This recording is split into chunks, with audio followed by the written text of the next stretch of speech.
All right. Well, hello, Dr. Sabrina Taylor and Sara Battista. How are you today? Hi, good. How are you? Doing well. Hello. All right. Well, it seems like we have some exciting topics to talk about around mental health. But first, do you want to start with introducing yourselves to our audience? We can do dealer's choice here, but I will start with Dr. Taylor. Thanks, Jen. I'm Sabrina Taylor. I am a psychotherapist at Greenhouse Psychotherapy in Washington, D.C. I am a licensed graduate professional counselor and a certified rehab counselor. And my specialty areas are anxiety, depression, and learning disabilities. And I'm just very happy to be here with you today. Anna, I work with Sabrina at Greenhouse also. My name is Sara Battista, and I am a licensed professional counselor. I'm licensed in DC and Maryland and work with a lot of young adults, treating a wide range of things, including anxiety, depression, neurodivergence, and eating disorders. Awesome. Well, today we will be discussing a range of things, mostly really focusing on the importance of a routine.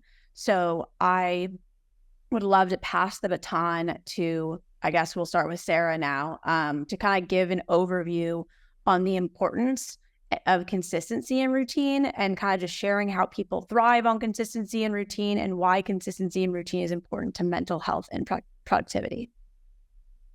So it's a great question, and it's something I talk about with my clients all the time, but also think about for myself, just on a very human level.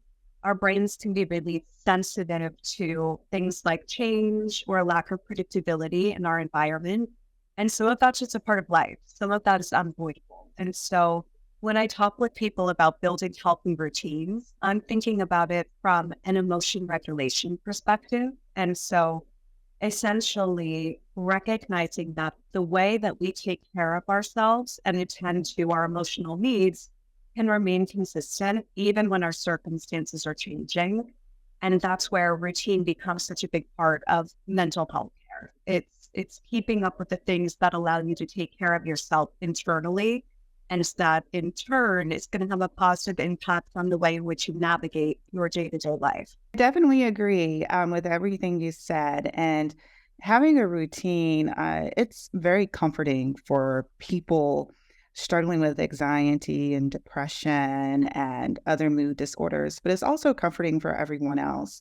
If you think about the reason we have a work calendar for those who work, having a work calendar lets us know what we're going to do on a daily basis, what appointments we have, what meetings we have. And knowing what to expect, it helps reduce stress, which can essentially help people manage their stressors and cope with anything that unexpected happens during the day. And it also, as Sarah stated, helps with us self-regulating. Um, Therapists, we work with clients who establish healthy habits and rituals that support emotional balance. And some of those habits and rituals could be regular exercise or meditation and journaling. And it's also helpful with helping us achieve our goals or set goals during the day as well. And also, I'll have to add with sleep, incorporating sleep into our routine, it is essential for emotional regulation and our overall mental health. People who are very successful, they make sure they get 8 hours of sleep a day. Jeff Bezos, he talks about how he sleeps 8 hours a day. If he doesn't sleep 8 hours a day, he doesn't feel that he's able to carry out the task that's needed for the next day in order for him to meet his goals. And many other successful people like Bill Gates and Elon Musk, they stress sleep, and sleep is super important. And also making sure that within our routine, those healthy habits that we develop, that we actually practice them and incorporate them into our daily life. The sleep is crucial. I'm glad you said that. And I'm also glad Dr. Taylor, that you said emotional balance or something, because as we were talking, and Jen, you can tell me too, I don't know, is emotion regulation like that sound like a jargon term? Just, I mean, I don't know if that's clear or self-descriptive as far as what that means, but I think emotional balance is probably another great way of framing it that hopefully resonates with a lot of people, that's what we're referring to when we're saying regulated. That was a good kind of clarifier of just balance is regulation sounds a little scientific, but I like the word regulation. Right. You know me, I'm like, am I a therapist? No, I'm not a licensed professional. Amazing. Well, so I guess kind of then going into, that was a great overview about the importance, right? But we love tools. We love mental fitness tools here at Pivotal Moment. So I would love to kind of have, and Dr. Taylor, if you want to start on this one, how to start developing a solid routine, how to create a habit, how to also have compassion for yourself, some tools and skills. Oh, most definitely. So, I think the first thing that you said was, how do we develop a habit? And so, as a therapist, when I'm working with clients and we're trying to develop healthy habits, the first thing I do with the client is assess where they are. What are they doing in their daily life that is not enabling them to create a healthy habit, establish a routine? So we have to assess first. And then you also have to make sure that after you assess, you have to set some goals. So, what habit is it that you want to achieve? And what goals do we need to set to be able to achieve that healthy habit? Like, for instance, I used to work with individuals who smoked and they wanted to stop smoking. And so, in order for them to stop smoking, many of them had difficulty just stopping. They had to take baby steps. And so one of the steps was maybe perhaps reducing how many cigarettes that they smoked each day. So if they smoked 10 cigarettes a day, then let's set a small goal of saying, okay, well, let's try just only smoking 7 cigarettes a day. And then once they achieve that, actually tapering that down each week by 1 cigarette to see if you could change that unhealthy behavior and habit. And also making sure that we identify those triggers and cues that can prevent us from being able to establish a healthy habit or establish a routine. It could be environmental. For instance, with many college students, with trying to study for exams, if they are in their dorm room and their roommate is really ratchet and they are partying and doing a lot of different things that is not conducive to us being able to study, then maybe they need to change their environment. So maybe go to the library. If they do want to study in their room at a different time when the roommate is not there. So it's just making sure that we are aware of those cues and triggers that can prevent us from establishing a habit. And also, as far as making sure that we are developing good behaviors with trying to develop a habit.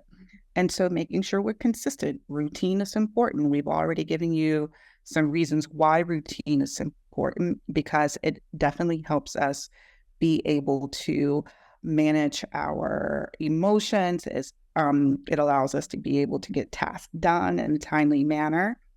And also making sure that, you have some mechanism to hold yourself accountable, whether that is tracking on a calendar or having a friend or even a therapist who is checking in with you and saying, hey, if your new habit that you want to develop, for instance, with the smoking scenario that I gave you, is to stop smoking, then making sure that you have someone checking in. How many cigarettes did she smoke? Were you able to meet your goal of only smoking 6 cigarettes a day?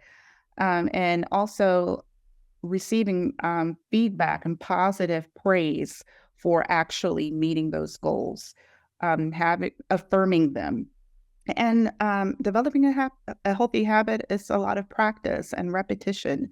We may set goals for ourselves and we may fail, and that's okay. We're human, and humans are going to make mistakes, and making sure we're giving ourselves grace when we make mistakes, because everyone is going to experience challenges when it comes to establishing a new routine or a healthy habit. And there was something else that you wanted me to review as well. I believe it was maybe having like compassion for yourself as well, like in all this, because I think like to what you're discussing is sometimes like navigating all those different waters, but also thinking about compassion. Of course, yes. And, again, acknowledging that you are human. We are human. We're going to make mistakes. We're going to have setbacks. And also, practicing mindfulness. We have to pay attention to our thoughts and our feelings that we may have about ourselves, and make sure that we're not judging ourselves too harshly. We have to learn to give ourselves grace, and we have to become aware of self-criticism that allows you to respond to yourself with kindness. And there's many videos on TikTok and even in movie references where you'll see children practicing daily affirmations before they go to school. I am smart. I am kind. I am powerful. And that is so important, to make sure that we are setting the tone for how we expect others to treat us, and setting the tone for our day by saying these things about ourselves. So making sure that we are practicing positive self-talk, and also validating our feelings, whether they're positive or negative. There are going to be bad days, and there are going to be days where we're not able to come up with some positive things to say about ourselves. So validating that is okay, and I'm going to have those days, but I'm not going to stay there. Tomorrow, maybe I'll be able to come up with some words that are positive to describe myself, but giving ourselves that grace to say that every day is not going to be a happy day. And also making sure that we're practicing self-care, including exercise and relaxing, doing some hobbies, spending time with loved ones. Even as simple as making sure we drink water. Many people will wake up in the morning and the first thing they'll do is go and grab some coffee. That is the worst thing that we can do in the morning, is grabbing a cup of coffee first. We need to at least drink a liter of water before we go to the coffee. Coffee is dehydrating, and it is also a stimulant if you're drinking caffeinated coffee. So there's going to be or come a time in the day that, that caffeine is going to wear off and we're going to start to crash. So it's very important that we're drinking water, we're staying hydrated, maybe move away from the caffeine.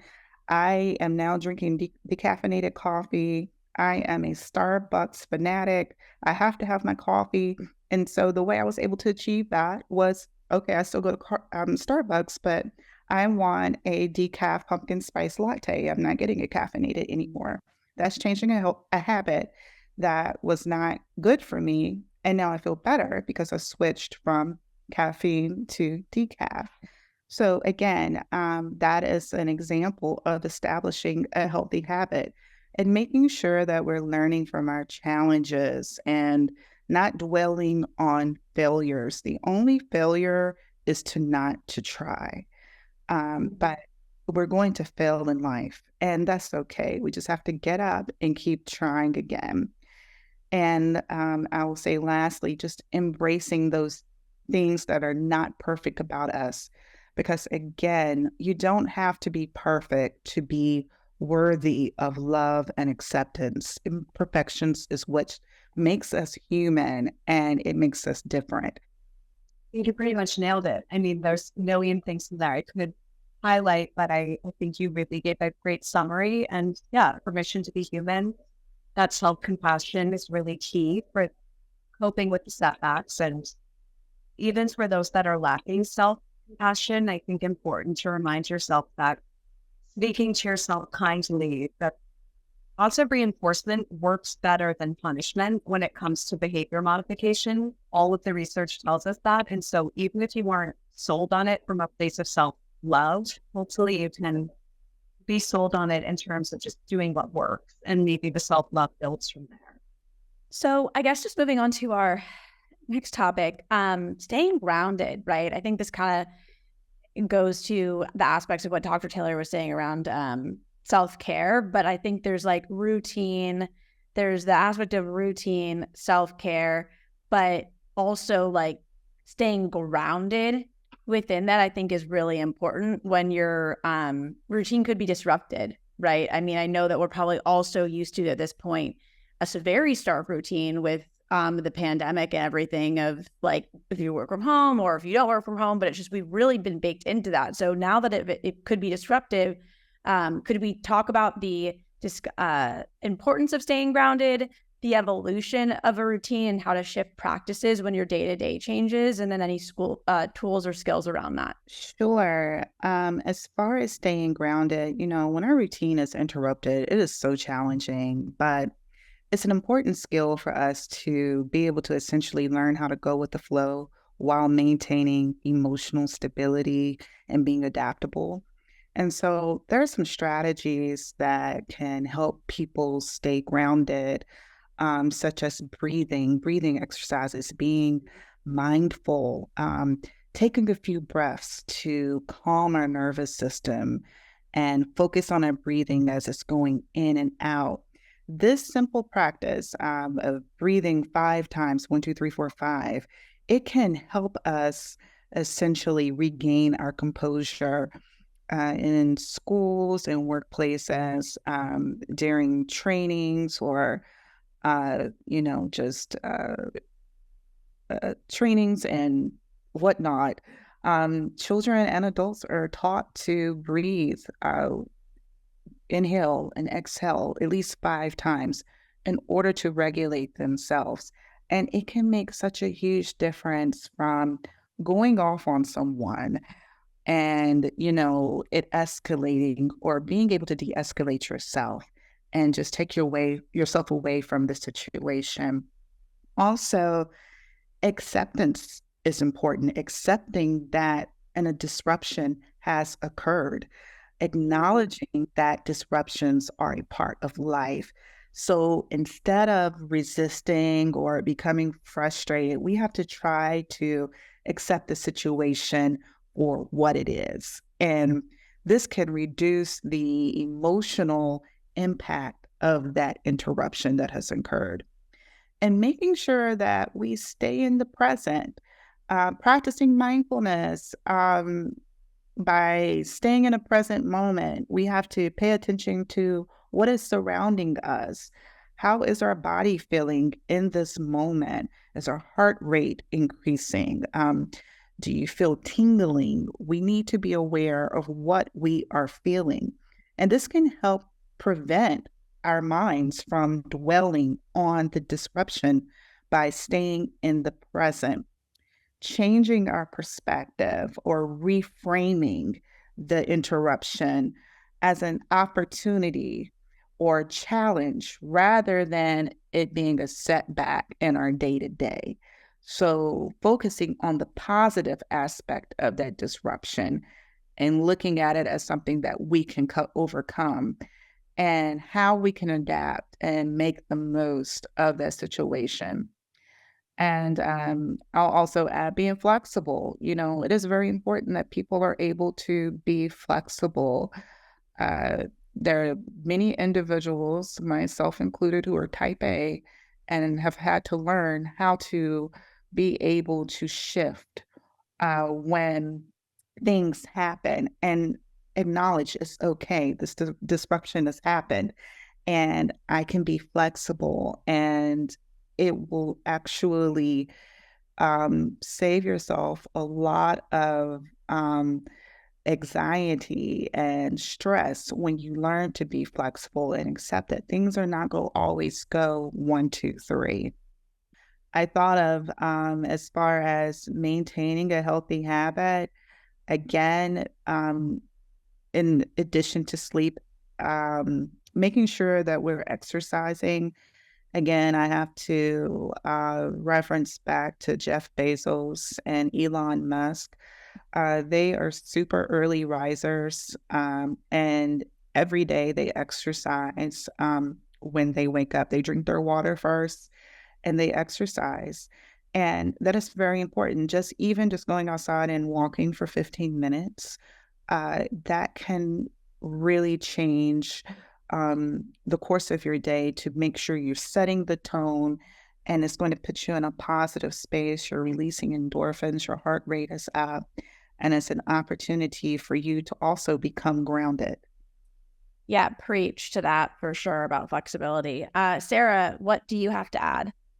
Yeah, spot on. And, I think in real time, just experienced my flexibility and having a plan B with my wired headphones instead of the pods. But I actually think that's kind of a good example that, like, It's a great example. when things don't go according to plan, just regulating, being able to make an adjustment and move forward. And so that's where I think the breathing comes in, right? To keep yourself regulated, to be able to respond to the situation with intention. But also, you know, it's interesting because I think the flexibility and the self-compassion can go hand in hand, knowing that you can trust yourself to be able to navigate the unexpected if it does come up. So I work with a lot of people that become preoccupied with worrying about what might happen and trying to plan for every eventuality. And they get really stuck in the future, which is where a lot of anxiety comes from, and or get stuck in the past of like, I can't believe this went wrong. And it's just not serving them. And so to be able to bring it back to the present moment and to be grounded in the here and now allows you more flexibility, more ability to adjust as things evolve. So I think self-compassion is a big part of that, though, and practice. But especially, it's funny, Dr. Taylor's like talking about being type A and having to learn flexibility. I'm type Z, and so I need to learn some rigidity in my life. And I think that's also just kind of recognizing how you can anticipate challenges. And for example, I'm not good at charging my AirPods. So of course I'm going to have backup headphones because that's something I'm going to need in my life. And so we can adjust in order to make our lives easier. But there's some simple fixes if we can get to a place of acceptance. And I think that routine can really fall between, yes, we want to be flexible, but we don't want to be rigid. And I think that sweet spot can be the routine. And so thinking about, in the moments where things don't go according to plan, can I remain grounded by checking in with myself and seeing what I need? Because the goal of all of the routines you're building ultimately is to meet an emotional need of some kind. You'll have lunch at a certain time, let's say typically, because that's when you notice yourself getting hungry. And so learning to be mindful and intuitive with our emotions means that it's easier to identify the plan B, that if my schedule runs behind and I had planned to exercise at a certain time, let's say, but it's not able to happen, or I'm too fatigued and my body's telling me that it doesn't want exercise. Are there other ways in which I can connect with my body that maybe aren't requiring quite as much energy, things like meditating or sitting outdoors? And so I think to anticipate barriers where you can, and knowing things like travel in particular, things that are planned, disruptions to your schedule, you can come up with systems that are adaptable by having ideally a variety of tools that are accessible to you. So that way you're not dependent on just one thing. And then also when the unexpected happens, trusting yourself to be able to cope with that and asking for help if you need it. Because a lot of times that's a really simple solution that people aren't thinking of when they're caught off guard. Yeah, I think that you definitely just hit some really key points, both of you. And I think just being in your body, right? Like just being able to listen to it. I think that's probably what the two of you work with your patients. I think patients, clients, right? Science a lot is to just then feel into your body, because if you have that routine, but I mean, I even felt this the other day where I need to move. I'm not saying I'm a Jeff Bezos or Elon Musk, but watch out, just kidding. But I'm an early riser. I have to move in the morning every day. It's like a thing for just to get grounded. But yesterday my body's like, Jen, we're tired, right? Like, we're tired. Okay, then what else can we do? Let's get out on the yoga mat and just maybe do some stretching, but just get on the earth outside on the balcony just to and that worked. So I just think that was really, really good. Yeah, I think that's actually a great example. And it just highlights one more thing that I want to add to all of this, that you're talking there about being able to adapt to what it is that you need in that moment. And so, I think for somebody like myself, that's sort of a type Z person, that accountability is really huge. Like, it's one thing to say, I'm tired, this isn't going to serve me, this isn't what I need, even though it's what I had planned. It's another thing to then constantly find loopholes and move into this all or nothing space of, well, I didn't exercise every day this week, so I'm just going to stop trying. And so that's where I think accountability can come in also. And if you have a plan, there's something that you're consistently struggling to put into place, then that's a good time to use more accountability from a friend. There's tons of apps. There's lots of things out there that can prompt you to check in with yourself to see, are you making an excuse, or is this really just you honoring a need? And just listening to you both with the examples that you just provided, you definitely are practicing, one of the techniques of being adaptable. And, Jen talked about how she did not feel like doing her regular exercise routine. So I'm just going to do a little stretching or sit outside. And, we just want to make sure that we're listening to our bodies as well. And that is going to help us with long-term maintenance, with maintaining these healthy habits and making sure that we are successful in our routine. And that's why it's also important, I don't think I said this earlier, that we celebrate our successes. We celebrate our healthy habits that we have formed. Celebration can look very different. It could be saying, okay, I'm going to go and have like this huge chocolate cake with all the fudge and toppings to celebrate. Or, rather than, go to the gym to exercise, I'm going to go to the spa and do this like acro aerobics, class where I'm hanging from the ceiling to celebrate. That looks very different for people, but we have to celebrate our successes, even though they may seem small to us. It's really huge in the long run, and maintaining that routine and habit. I love that. No, I think that was a great addition. So I guess just in regards to closing and all of that, just kind of doing a quick recap on the importance of routine. We were talking about today just how you can stay grounded and just some different tools. Are there any tools that you can share with the audience, or I guess our viewers, before closing out today? Lots of tools. Depending on the component of your routine you're working on, that's going to vary. But one thing I'll say just to that point is that luckily there's tons of resources out there.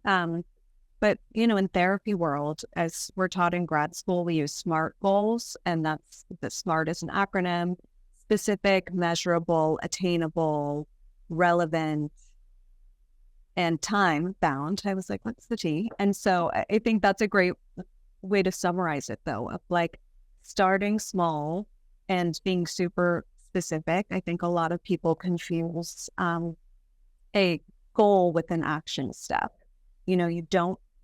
A goal is the broad thing you're working toward, and the action item needs to be broken down into a much smaller unit. And so if your goal is to increase exercise, you can't have that be your step one, right? Like being really specific about what that's going to look like, how it's going to happen, and being realistic and honest with yourself, because otherwise you're going to set yourself up for failure and have that sort of like New Year's resolution effect, as I call it. So, staying out of the all or nothing is a big one.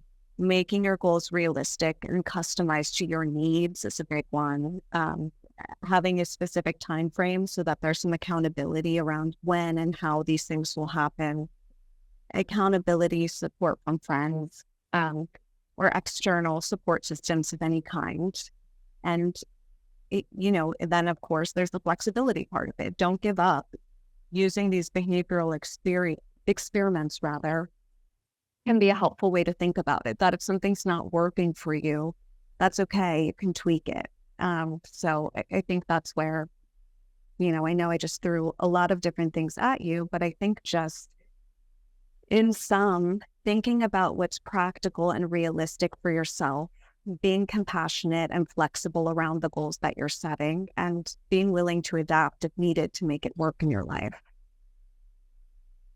I agree with all of that. I love SMART goals. I think they're very effective, and there are millions of tools out there, but you can definitely start with the SMART goals. And as you create your goals or establish your goals, I remember vision boards used to be like the thing, especially during the pandemic. But vision boards are so helpful because once you identify your goals, if you're able to visualize that and you put it on a board, or if your thing is Post-it notes, I love Post-it notes, you can put them all on your mirror during the day. As you actually complete your goals, you can actually either cover it up or take it off your board or your mirror. And it is something to be able to visualize it as well as you are actually achieving your goals. So it's one thing to have a checklist, but you need to be able to see it. And that definitely helps with maintaining the routine and being successful. Yes, that's huge. Actually, I think that's such an important one, the visual, but especially for those of us that are prone to distraction. It also is a great reminder. And so similarly, like there's tons of apps on your phone, things like that, where if you're not at home in your regular space where you regularly, first thing in the morning, part of your routine is getting up and having some water. If you have a reminder that goes off to cue you, it's a lot more likely that if you're staying at a friend's house, you're going to keep up with that routine. So I think reminders, visuals, anything that you can do to bring that to the forefront of your mind is helpful. Well, okay. Thank you so much for those tools. I think that was a really just good closeout for the whole kind of discussion in general. And then also, where can people find you? I mean, frankly, I am always needing a new therapist. So where can people find you? Love that. Yeah. So we work together, as I mentioned, at the outset of this. So that's the nice thing. You can find us in the same place. We have a group practice, Greenhouse Psychotherapy. So people who are interested in learning more can go to our website, www.greenhousepsych.com, and you will find us as well as some of our team members. We also have a speech language pathologist, another therapist, a dietitian. And so we take a multidisciplinary approach to mental health care, and we've got lots of services for people depending on the need.